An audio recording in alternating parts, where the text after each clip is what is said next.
Olá, seja bem-vindo.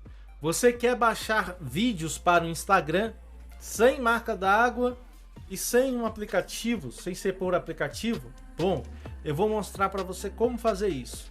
Primeiramente, eu estou com o meu Instagram aberto e vou vir aqui no vídeo que eu quero copiar. Eu vou pegar esse vídeo como exemplo, tá?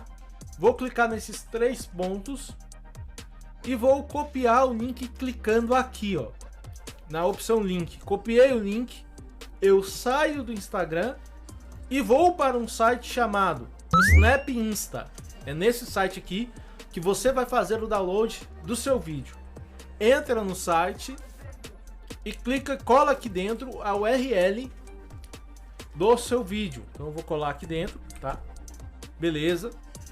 E clique em Downloads. Ele vai fazer o download daquele vídeo.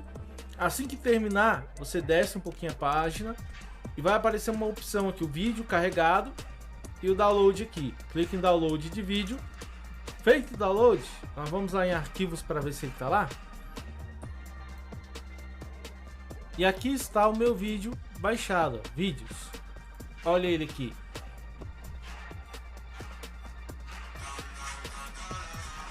Legal, né? É assim que você faz o download do vídeo no seu Instagram. E aí, gostou dessa dica?